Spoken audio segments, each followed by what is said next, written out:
Krishna classes के YouTube channel पर बच्चों आप सबका स्वागत है। हमारी जो करंट अफेयर की सीरीज चल रही थी उसमें मैं आज आप लोगों के लिए क्लास लेकर आया हूं। तो देखते हैं क्लास। जो हमारा पहला क्वेश्चन है क्या है, हाल ही में किस रेलवे जोन ने ऑपरेशन मेरी सहेली शुरू किया। जो ऑपरेशन मेरी सहेली है वो कौन से रेलवे जोन के द्वारा शुरू किया गया बच्चों? कमेंट बॉक्स में जल्दी से कमेंट करके इसका आंसर बताइए आप लोग। यानी कि पूर्वी रेलवे ने किया या उत्तर मध्य रेलवे ने किया या दक्षिण पूर्व रेलवे ने किया या दक्षिण तटीय रेलवे ने किया। तो इसका आंसर है बच्चों दक्षिण पूर्व रेलवे के द्वारा यह शुरू किया गया। कौन सा ऑपरेशन शुरू किया गया? ऑपरेशन मेरी सहेली। ऑपरेशन मेरी सहेली में क्या होगा, जो रेल में जो अकेली महिलाएं सफर कर रही हैं, अकेली महिलाएं सफर कर रही हैं, उन्हें किसी भी प्रकार की परेशानी ना हो, इसलिए जो महिला रेलवे सुरक्षा बल के द्वारा, रेलवे सुरक्षा बल के द्वारा यानी महिला रेलवे सुरक्षा बल के द्वारा उन सब महिलाओं का एक क्या बना दिया जाएगा भाई, ग्रुप बना दिया जाएगा। यानी मोबाइल में एक ग्रुप बना लिया जाएगा, व्हाट्सएप ग्रुप। क्लियर है? और जब भी उस रेल में उस यात्रा के दौरान उस किसी भी महिला को कोई समस्या होगी तो उस ग्रुप में मैसेज करेगी और ग्रुप में मैसेज करते ही तुरंत उसे क्या मिल जाएगी, हेल्प मिल जाएगी। यानी कोई भी अप्रिय घटना घटने से पहले ही उसे रोक दिया जाना संभव हो जाएगा। कौन से ऑपरेशन के अंतर्गत? ऑपरेशन मेरी सहेली के अंतर्गत। यह जो चलाया गया है दक्षिण पूर्व रेलवे में, जो हमारा रेलवे जोन है उसके अंतर्गत चलाया गया है। और सबसे पहले है मात्र सिर्फ कितनी ट्रेनों में चलाया जाएगा भाई? 3 ही ट्रेनों में चलाया जाएगा। जो दक्षिण पूर्व रेलवे के अगर मैं मुख्यालय की बात करना चाहूं तो दक्षिण पूर्व रेलवे का मुख्यालय क्या है बच्चों? कोलकाता इसका मुख्यालय है। आप सबको पता है दलदली जमीन पर बसा शहर कौन सा है? कोलकाता। सुतनाटी, गोविंदपुरी और कालीकट 3 गांवों से मिलकर बना है क्या? कोलकाता। कोलकाता की स्थापना 1690 में जॉर्ज चार्नेक ने की थी। बंगाल की राजधानी क्या है? कोलकाता। उगली नदी के किनारे बसा है कौन सा शहर? कोलकाता। दिल्ली राजधानी बनने से पहले हिंदुस्तान की राजधानी क्या थी? कोलकाता। और कोलकाता में किसका मुख्यालय? दक्षिण पूर्व रेलवे का। और दक्षिण पूर्व रेलवे की अगर मैं बात करना चाहूँ स्थापना की, तो दक्षिण पूर्व रेलवे की स्थापना बच्चों कब हुई? 1955 में। कब हुई थी? 1955 में। अगर वैसे बात करना चाहूँ तो रेलों की जो हिंदुस्तान में शुरुआत हुई वो कब हुई? 1853 में। कब हुई बच्चों? 1853 में। जो पहली रेल चली थी वो चली थी महाराष्ट्र के मुंबई से लेकर थाने तक, 34 किलोमीटर ये रेल चली। इस रेल को खींचने के लिए 3 स्टीम इंजनों का प्रयोग किया गया था। और जो हमारी रेलवे लाइन है इसमें कितने तरह की पटरियां? 3 तरह की है, मीटर गेज, नैरो गेज और ब्रॉड गेज। क्लियर? और इस ऑपरेशन मेरी सहेली के लिए जो पैसा मिलेगा कौन से फंड से मिलेगा बच्चों? निर्भया फंड से मिलेगा। इसके अलावा मैं इसमें आपको आज एक नया पॉइंट और बता देना चाहता हूं। जो हिंदुस्तान में रेलवे बोर्ड का गठन किया गया था, जो रेलवे बोर्ड का गठन कब हुआ था? 1905 में। किसके समय किया गया था? लॉर्ड कर्जन के समय किया गया था। इसके अलावा हिंदुस्तान में जो रेलवे का राष्ट्रीयकरण की अगर मैं बात करना चाहूँ तो रेलवे का जो राष्ट्रीयकरण किया गया था, रेलवे का राष्ट्रीयकरण कब किया गया बच्चों? 1950 में किया गया।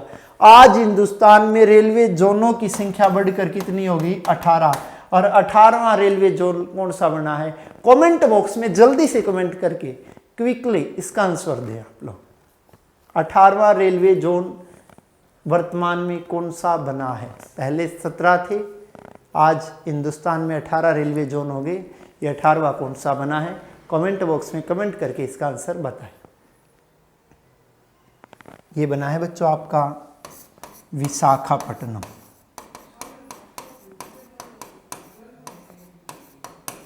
कौन सा बना है? विशाखापट्टनम। क्लियर है? और जो इसके अलावा अगर और बात करना चाहूँ, जो दक्षिण पूर्व रेलवे के जो मुखिया है यानी वो मुख्य अधिकारी कौन है? संजय कुमार मोहंती। कौन है बच्चों? संजय कुमार मोहंती। क्लियर।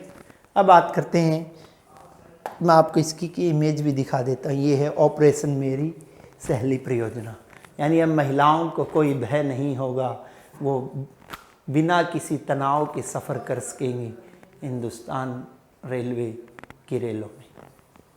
अब बात करते हैं अगले क्वेश्चन, किस संस्थान द्वारा कोविड-19 जो हमारा कोविड-19 चल रहा है कि वैक्सीन के उत्पादन को 100 मिलियन खुराक से बढ़ाकर 200 मिलियन खुराक करने की घोषणा की, यानी सीधा 100 मिलियन खुराक डबल कर दी भाई, यूँ कह सकते हैं डबल खुराक, यानी 100 मिलियन से सीधा बढ़ाकर 200 मिलियन खुराक बनाने की घोषणा की है। कौन से इंस्टीट्यूट ने की है?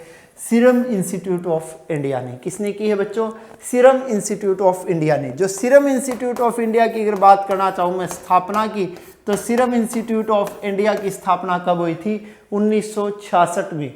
अगर बात करना चाहूँ मैं इसके मुख्यालय की, तो इसका मुख्यालय कहाँ पर है? पूना में। इसका मुख्यालय कहाँ पर है बच्चों? पूना में। जो इसके संस्थापकों में अगर बात करना चाहूँ तो इसके संस्थापकों में सबसे ऊपर नाम आता है डॉक्टर साइरस पूनावाला का। किसका नाम आता है बच्चों? डॉक्टर साइरस पूनावाला का इसके संस्थापकों में नाम आता है।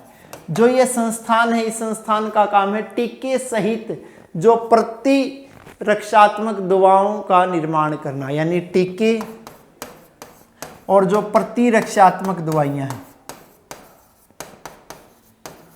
टीके और प्रतिरक्षात्मक दवाइयों का निर्माण करना ही कार्य है। और ये निर्माण करना ही कार्य किसका है? सीरम इंस्टीट्यूट ऑफ इंडिया का, जिसने सीधी कोविड-19 की 100 मिलियन खुराक को बढ़ा के कितने बनाने की घोषणा की है? 200 मिलियन की घोषणा की है। ये लोगो है इसका, सीरम इंस्टीट्यूट ऑफ इंडिया। कहाँ?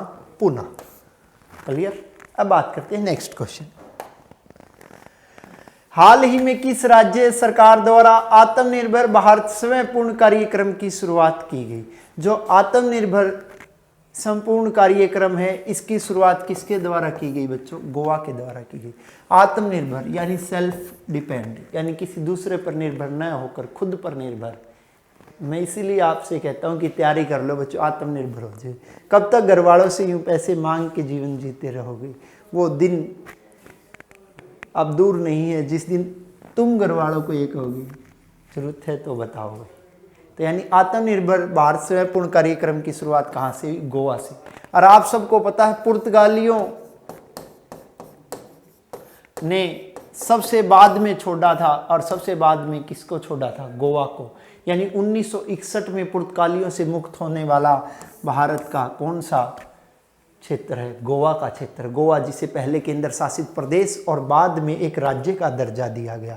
क्षेत्रफल के हिसाब से ये हिंदुस्तान का सबसे छोटा राज्य है, और सबसे छोटा राज्य कौन सा? गोवा।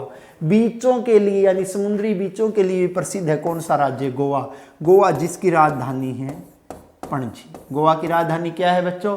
पणजी। और इसके मुख्यमंत्री की अगर बात करना चाहूँ तो गोवा के मुख्यमंत्री है प्रमोद सावंत। गोवा के मुख्यमंत्री कौन है? प्रमोद सावंत। अगर बात करना चाहूँ मैं यहाँ के राज्यपाल की, यानी गोवा के जो राज्यपाल है वो महाराष्ट्र के भी राज्यपाल हैं। यानी गोवा और जो महाराष्ट्र है दोनों के एक ही राज्यपाल है, जिनका नाम है भगत सिंह कोश्यारी। क्या नाम है बच्चों? भगत सिंह कोश्यारी। क्योंकि आप सबको पता है राष्ट्रपति को यह अधिकार है कि वो एक ही व्यक्ति को एक से अधिक राज्यों का राज्यपाल नियुक्त कर सकता है। राज्यपाल की नियुक्ति भी राष्ट्रपति करता है, और उसे दूसरे राज्य का अगर अतिरिक्त कार्यभार देना है तो वो काम भी किसका है? राष्ट्रपति का ही। इसके अलावा बात करना चाहूँ, यह गोवा मांडवी नदी के कारण भी प्रसिद्ध है। कौन सी नदी के कारण भी प्रसिद्ध है? मांडवी नदी के कारण भी प्रसिद्ध है। इसके अलावा गोवा में एक फेमस एयरपोर्ट भी है, दाबोलिम एयरपोर्ट। कौन सा एयरपोर्ट है बच्चों? दाबोलिम एयरपोर्ट के लिए भी जाना जाता है। दाबोलिम एयरपोर्ट के लिए भी कौन जाना जाता है? गोवा। इसके अलावा इससे पहले हिंदुस्तान के रक्षा मंत्री रहे मनोहर पारिकर के लिए भी जाना जाता है। कौन से राज्य के जाना जाता है? गोवा। वो गोवा के मुख्यमंत्री भी रहे थे। कौन रहे थे बच्चों? मनोहर पारिकर। ये इसमें आपको मैं हिंदुस्तान के नक्शे पर यानी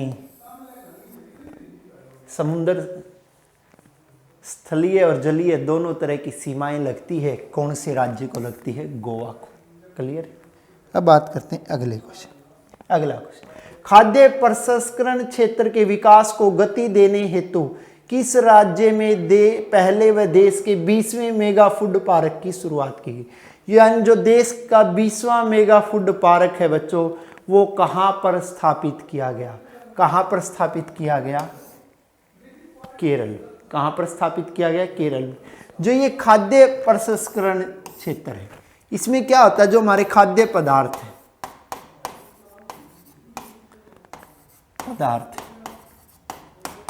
उनके लिए बहुत यानी कि अत्याधुनिक पैकिंग, यानी इतनी अच्छी पैकिंग कि वो आने वाले काफ़ी समय तक खराब ना हो, उनके लिए शीत गृह, जिन्हें हम कोल्ड स्टोर बोल देते हैं, क्योंकि कोल्ड स्टोर से भी उत्पाद की लाइफ बढ़ जाती है। इसके अलावा आधुनिक खाद्य प्रसंस्करण,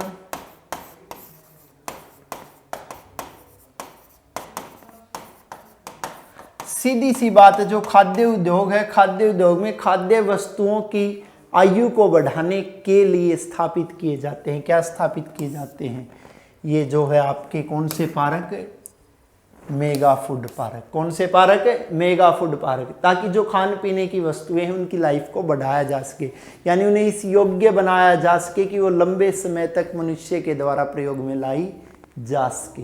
क्योंकि आपको पता है खाने पीने की जो हमारी सब्जी है या फल है, उनकी जो लाइफ है बहुत शॉर्ट है, यानी शॉर्ट लाइफ को किस तरह इंक्रीज किया जा सके, इन सब चीज़ों पर काम होता है किसमें? मेगा फूड पार्कों में। और ये देश का 20वां और जबकि केरल का पहला मेगा फूड पार्क है।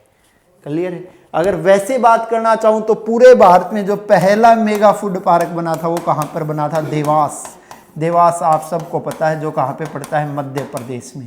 इसके अलावा देवास में नोट छापने का भी कार्य होता है। जो हमारे कागजी नोट है वो छापे जाते हैं कहाँ पर? देवास में। कहाँ पर छापे जाते हैं बच्चों? देवास में। एक नासिक महाराष्ट्र में और दूसरा देवास में नोटों की छपाई का कार्य होता है। और ये नोट आप सबको पता है कौन से बैंक के अधीन छापे जाते हैं? RBI के अधीन। तो ये मैं आपको मेगा फूड पार्क का इस तरह का केरला मेगा फूड पार्क जो देश का 20वां पार्क होगा। बात करते हैं अगले क्वेश्चन की। भारत ने केनिया और किस देश के साथ एयर बबल व्यवस्था स्थापित की? सबसे पहले तो हमें एयर बबल व्यवस्था का बच्चों क्या होना चाहिए पता? अर्थ। एयर बबल व्यवस्था वो होती है जो 2-3 देश मिलकर, यानी कि जो अंतर्राष्ट्रीय मानकों के अनुसार अंतर्राष्ट्रीय रूल रेगुलेशन को फॉलो करते हुए आपसी सहमति से कोई भी क्या कर लेते हैं? समझौता कर लेते हैं। भाई एक देश से दूसरे देश के नागरिकों को निकालने के लिए, भाई कभी भी जब आपने देखा जब कोविड-19 के दौरान हर देश में ये होड़ लगी हुई थी, वह जल्दी से जल्दी अपने देश के निवासियों को अपने देश में पहुंचाने की सोच रहा था दूसरे देशों से। यानी हर देश चाहता था कि उसके देश के नागरिक जल्दी से बाहर से निकले, यानी दूसरे देशों से निकले और अपने देश में पहुंचे। यानी अपने देश में पहुंचाने के लिए ये एयर बबल व्यवस्था स्थापित की गई। ये एयर बबल व्यवस्था जो भारत ने स्थापित की, कितने देशों के साथ मिलकर स्थापित की? 2। उन 2 देशों में से एक नाम तो आपको साफ साफ क्वेश्चन में ही दिखाई दे रहा होगा, कौन सा है बच्चों? केनिया। और दूसरा नाम जो इस व्यवस्था में हिंदुस्तान के साथ शामिल था, कौन सा था भाई? भूटान। कौन सा देश था? भूटान। क्लियर है बच्चों? भूटान की अगर बात करना चाहूँ, जिसकी राजधानी, मेरे ख्याल में आप कमेंट बॉक्स में कमेंट करके ही बता दोगे, मुझे बोलने की जरूरत ही ना पड़े। इसकी राजधानी है बच्चों थिम्फू। अगर बात करना चाहूँ यहाँ के प्रधानमंत्री की, तो यहाँ के जो प्रधानमंत्री है वो है लोते शेरिंग। कौन है बच्चों? लोते शेरिंग यहाँ के प्रधानमंत्री है। अगर बात करना चाहूँ भूटान से सीमाएं लगती है किस किस की? असम, अरुणाचल प्रदेश, इसके अलावा बच्चों और किसकी सीमा लगती है? बंगाल, सिक्किम, इन सब की सीमाएं लगती है। और इसी में एक विवादित क्षेत्र पड़ता है हिंदुस्तान के नज़दीक, कौन सा? ढोकलाम। कौन सा है? ढोकलाम, जो काफ़ी विवादों में रहा, जिसे ट्राई जंक्शन भी कहा जाता है। क्या कहा जाता है? ट्राई जंक्शन भी कहा जाता है। इसे ट्राई जंक्शन इसलिए कहा जाता है क्योंकि इससे कितने देशों की सीमाएं लगती? 3। वो 3 देश कौन से हैं? भारत, चीन और भूटान। क्योंकि चीन, जिसे ड्रैगन की संज्ञा दी गई है, जिसकी हमेशा ही नज़र दूसरे देशों की भूभाग पर रहती है, जो हड़पने की नीति पर ही चलता आ रहा है, तो चीन की नज़र किस पर है? डोकलाम पर। डोकलाम को हड़पना चाहता है। यानी चीन के साथ भूटान का ये समझौता हुआ था कि डोकलाम में अगर कोई भी अव्यवस्था होगी तो उसे ठीक करने का काम किसके द्वारा किया जाएगा? चीन के द्वारा किया जाएगा। लेकिन चीन यहाँ पर अतिक्रमण करने लगा, इसे हड़पने की कोशिश करने लगा। जबकि हिंदुस्तान के साथ भूटान का यह समझौता हुआ था, जब भी किसी की बुरी नज़र होगी डोकलाम की भूमि को हड़पने की, तो उन्हें मुंह तोड़ जवाब देगा। कौन देगा? हिंदुस्तान देगा। और इसीलिए भारत और चीन के बीच विवाद बना हुआ है। क्या बना हुआ है? ढोकलाम। क्लियर है बच्चों?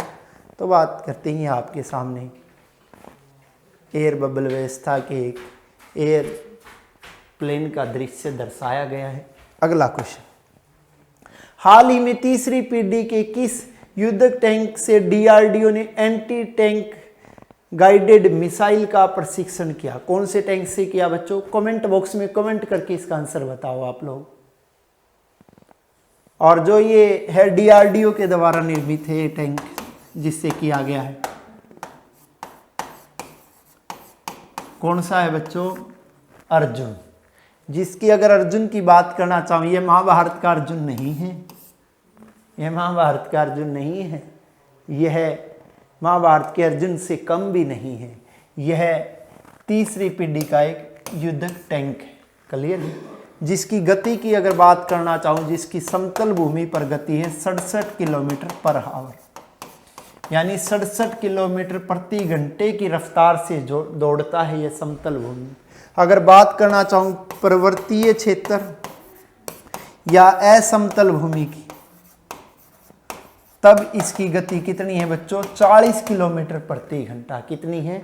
40 किलोमीटर प्रति घंटा। और इस टैंक को भारतीय सेना की अगर बात करना चाहूँ मैं बेड़े की, तो भारतीय सेना के बेड़े में कब शामिल किया गया? 2009 में। भारतीय सेना के बेड़े में कब शामिल किया गया बच्चों? 2009 में। और अब यह जो अर्जुन है वो कौन सी पीढ़ी का है? तीसरी पीढ़ी का है। कौन सी पीढ़ी का है? तीसरी पीढ़ी का। तीसरी पीढ़ी का मतलब है यानी पहले में जो कमियां थी वो दूसरे में निकाल दी गई, दूसरे में जो कमियां लगी वो तीसरे में निकाल, यानी आज इसमें सुधार होते होते इसकी कौन सी पीढ़ी पर आ पहुंचे? हम तीसरी पीढ़ी पर आ पहुंचे। अब बात करते हैं ये DRDO latest fired laser guided anti tank missile from MBT Arjun. Clear है बच्चों? ये वो मिसाइल है और ये वो टैंक है जिसे नाम क्या दिया गया है? अर्जुन। अब बात करते हैं अगले क्वेश्चन की। हाल ही में प्रधानमंत्री नरेंद्र मोदी ने 2 अक्टूबर को, कब भाई? 2 अक्टूबर यानी गांधी जयंती के दिन वैभव सम्मेलन का उद्घाटन किया। यह सम्मेलन किस क्षेत्र से संबंधित है? कमेंट बॉक्स में कमेंट करके आप इसका जल्दी से आंसर बताइए कि वैभव सम्मेलन का संबंध किससे है?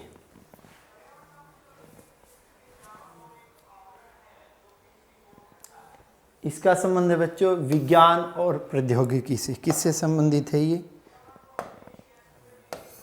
विज्ञान और प्रौद्योगिकी से संबंधित है। कौन सा मिशन संबंधित है? वैभव। वैभव के नाम में ही छुपी हुई इसके अंदर की बातें, यानी वैश्विक भारतीय वैज्ञानिक सम्मेलन। वैश्विक भारतीय वैज्ञानिक सम्मेलन, जिसे क्या नाम दिया गया है? वैभव नाम दिया है। और ये वैभव सम्मेलन का उद्घाटन किसने किया था? प्रधानमंत्री नरेंद्र मोदी ने किया था। यानी इसका जो समय की अगर मैं बात करना चाहूँ तो इसकी शुरुआत हुई थी 2 अक्टूबर को, 2 अक्टूबर 2020 को। 2 अक्टूबर 2020 से कब तक चलेगा बच्चों? 31 अक्टूबर 2020 तक चलेगा। क्लियर है? इसका उद्देश्य इतिहास और विज्ञान दोनों को समझना है। इसका उद्देश्य क्या है बच्चों? जो इतिहास और विज्ञान, इतिहास और विज्ञान दोनों को समझना है। किसका उद्देश्य है बच्चों? वैभव सम्मेलन का उद्देश्य है। किसका उद्देश्य? वैभव सम्मेलन। और इस वैभव सम्मेलन का अगर जो नेतृत्व कर रहे हैं, वो नेतृत्व कर रहे हैं, कौन कर रहे हैं? भारत के वैज्ञानिक सलाहकार विजय राघवन। कौन कर रहे हैं इसका नेतृत्व? भारत के वैज्ञानिक सलाहकार विजय राघवन जी इसका नेतृत्व कर रहे हैं। किसका नेतृत्व कर रहे हैं? वैभव सम्मेलन का। बात आज चली पड़ी है तो बात कर लेते हैं 31 अक्टूबर की, जिस दिन मनाया जाता है कौन सा दिवस? एकता दिवस। किसकी स्मृति में? हिंदुस्तान के पूर्व उप प्रधानमंत्री, पूर्व गृह मंत्री यानी सरदार वल्लभ भाई पटेल की स्मृति में, जिन्हें सरदार की उपाधि बच्चों कमेंट बॉक्स में जल्दी से बताओ कब मिली थी?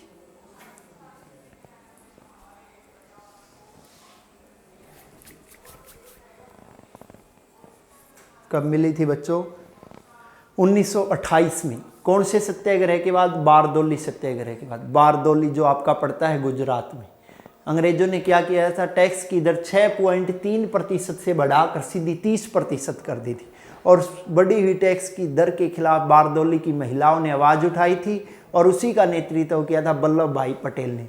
अंत में वल्लभ भाई पटेल और महिलाओं के सामने अंग्रेजी सरकार को झुकना पड़ा और टैक्स की दर दोबारा से 6.3% कर दी गई, यानी 30% से घटाकर दोबारा 6.3% कर दी गई। इसी सफलता से प्रोत्साहित होकर बारदौली की महिलाओं की तरफ से महात्मा गांधी ने वल्लभ भाई पटेल को किसकी उपाधि दी थी? सरदार की उपाधि दी थी। तो बात करते हैं अगले क्वेश्चन। ये वैभव सम्मेलन का लोगो है, यानी वैश्विक भारतीय वैज्ञानिक समिट। अब बात करते हैं अगले क्वेश्चन। हाल ही में किस निशानेबाज ने 15वीं अंतर्राष्ट्रीय ऑनलाइन, याद रखनी है ऑफलाइन नहीं ऑनलाइन निशानेबाजी प्रतियोगिता की 10 मीटर एयर पिस्टल राइफल प्रतिस्पर्धा में स्वर्ण पदक जीता? कमेंट बॉक्स में कमेंट करके इसका जल्दी से आंसर बताओ। खेलों से संबंधित बहुत ही अच्छा क्वेश्चन है।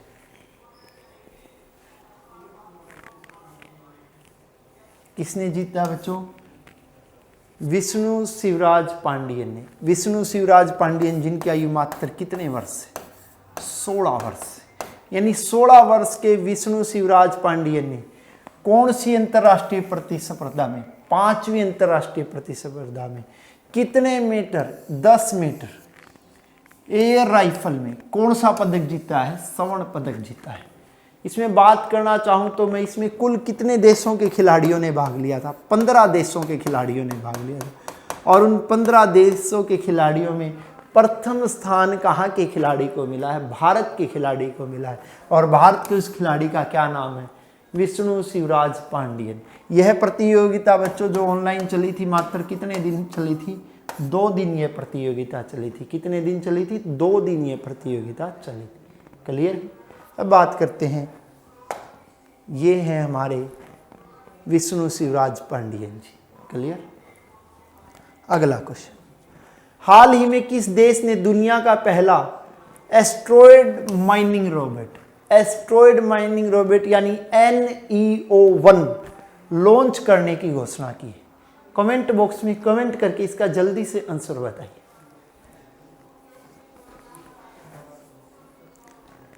किसने की है बच्चों? चीन ने। किसने की है? चीन ने। चीन का जो ये NEO-1 है ना, ये कब तक आ जाएगा भाई? नवंबर 2020 तक लॉन्च हो जाएगा। कब तक लॉन्च हो जाएगा? नवंबर 2020 तक लॉन्च हो जाएगा। यह अपनी तरह का पहला सैटेलाइट है,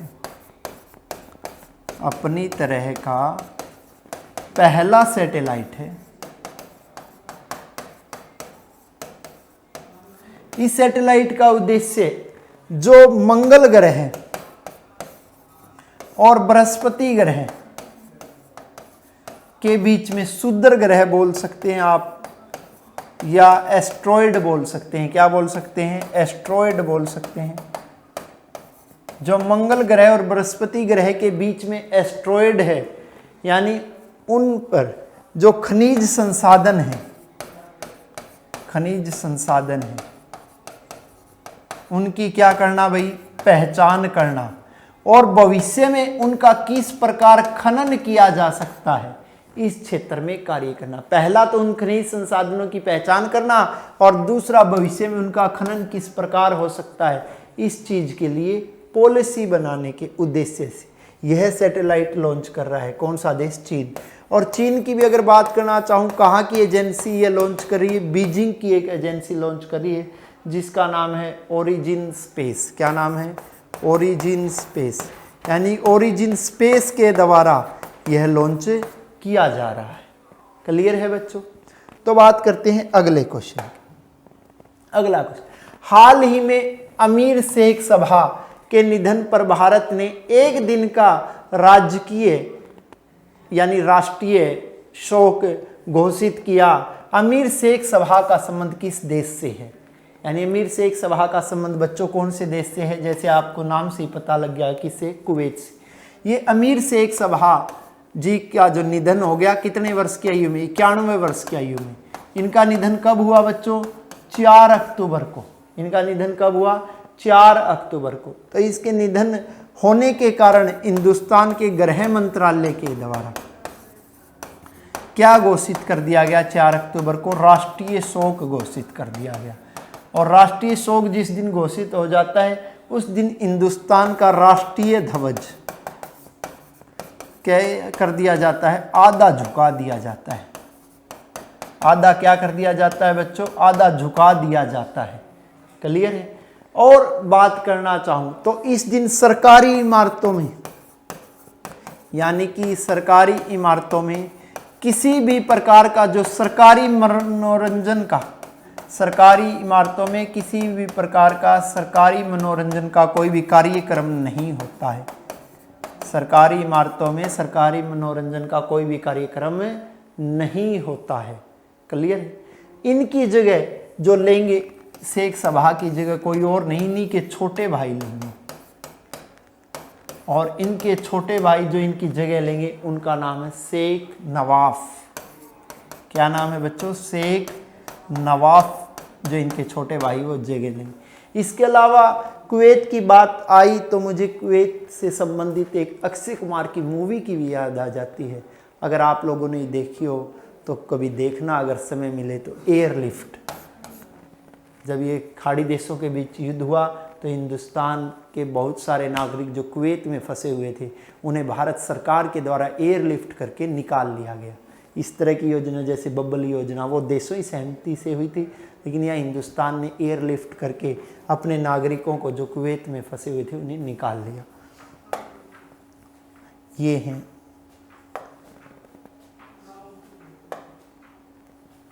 शेख सभा जी। तो हमारी आज की वीडियो बच्चों यहीं पर कंप्लीट होती है। आपको एक एक पॉइंट बड़े ध्यान से और बड़े आराम से अपनी कॉपी पर नोट करना है। तो शुभ रात्रि।